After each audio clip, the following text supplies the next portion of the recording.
আপনারা উপদেষ্টা কিংবা সরকার আছেন বলে নিজেদেরকে সর্বসর্বা ভাববেন না।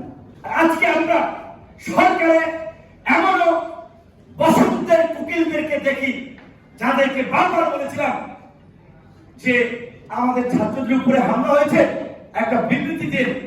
অনেকেই বলছে ভাই বুঝেন তো একটা প্রতিষ্ঠান আছে, আমাদের একটু ঝামেলা আছে, চালান আপনাদের যদি দোয়া রইল। দূর থেকে তারা দোয়া করেছে, সামনে কখনো পেয়ে যাবে।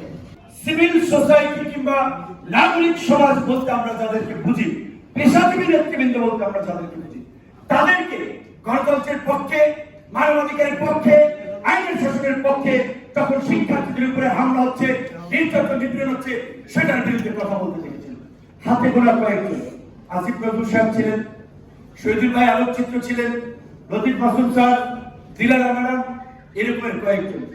আজকে আমরা সরকারে এমনও বসন্তের কুকিলদেরকে দেখি যাদেরকে বারবার বলেছিলাম যে আমাদের ছাত্রদের উপরে হামলা হয়েছে, একটা বিবৃতি দিন।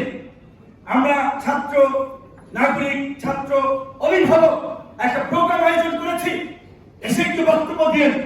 অনেকেই বলছে ভাই বুঝেন তো একটা প্রতিষ্ঠান আছে, আমাদের একটু ঝামেলা আছে, চালান আপনাদের যদি দোয়া রইল। দূর থেকে তারা দোয়া করেছে, সামনে কখনো পেয়ে যাবে।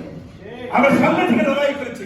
সুতরাং সরকারে যারা আছেন তাদেরকে এই কথাটি মনে করিয়ে দিতে চাই, আপনারা উপদেষ্টা কিংবা সরকার আছেন বলে নিজেদেরকে সর্বসর্বা ভাববেন না।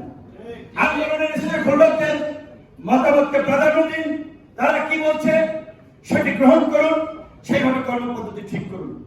আজকের এই বর্তমান উপদেষ্টা পরিষদের যে আমরা ফিটনেস দেখতে পাচ্ছি, এই ফিটনেস দিয়ে জাতীয় নির্বাচন সম্ভব নয়। সরকার চলবে না।